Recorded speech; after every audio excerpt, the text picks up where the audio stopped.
Minsan na lang akong umibig, ako ba'y nagkamali? Hello mga ka-idol! So ngayon, meron na naman akong ituturo sa inyong magandang kanta, no? Ang title pala nitong kanta ay yung Ako Na Lang Sana by Mark Carpio. So itong mga chords na to mga ka-idol is mahirap talaga yung sa original niya, no? So yung kinuha, yung ginawa lang natin is madali lang. So may mga bar chord naman siya, pero alam kong kaya-kaya nyo naman yan, no? So dito muna tayo sa kanyang strumming. So yung strumming natin is ganito lang, tatlong down, 1, 2, 3. Okay, ganun yung timing ha. 1, 2, 3. Ganun yung timing niya, no? So, palitan nyo na lang yan kung sakaling gusto nyong palitan yung strumming natin. Basta babagay lang doon sa kanta, no? So, proceed na tayo dito sa kanyang verse. So, yung verse niya rito, mga ka-idol, is D. Ayan yung D. First string, second string, third string. Ayan yung D. Sunod is G. Yung G, first string, second string, fifth string, tsaka sixth string. Ayan, G. Yung dalawang chords na yan is 4 na beses nyong gagawin. Okay? 4 na beses. So, sasampulan ko para mas maintindihan nyo. So, ganito naman siya kapag kinantahan. Minsan na lang ako umibig, ako ba'y nagkamali?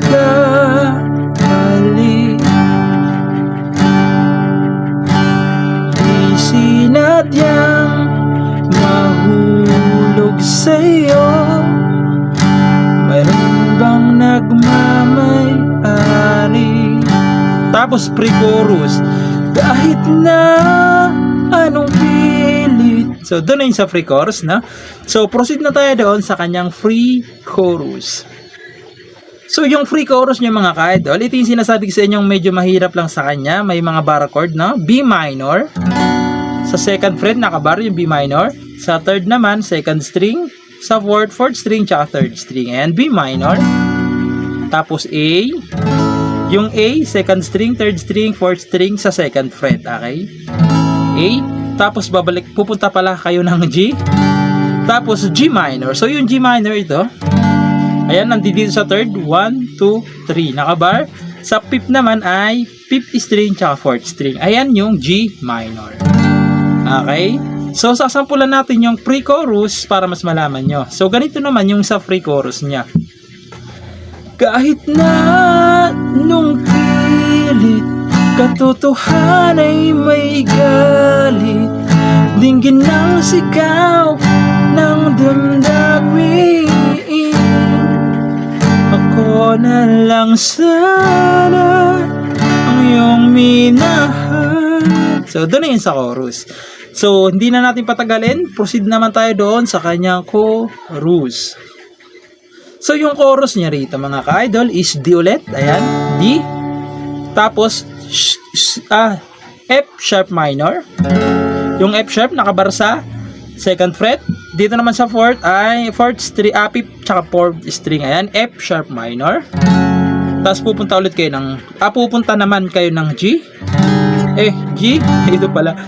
G, tapos G minor ulit. Tapos babalik kayo ng, pupunta naman kayo ng D. Tapos F sharp minor ulit. Bali 2 times pala mga ka-idol, nakalimutan ko sabihin. Bali 2 times nyo palang gagawin yung 4 na chords na yan. Yung D, F sharp minor, G, tsaka G minor. 2 beses nyo palang gagawin yung 4 na chords na yan. Inisa-isa ko pa, okay? So sasampulan ko para mas maintindihan nyo. So ganito naman siya kapag sinampulan. Ako na lang sana ang iyong minahal, ako na lang sana ang iyong ligaya, ako na lang sana hanggang pagtanda, ako na lang sinta. Sa last na G minor, pwede isang strum down na lang, okay? Tapos, babalik lang ulit kayo doon sa kanyang verse 2. So, yung verse 2, same lang ng verse 1, okay?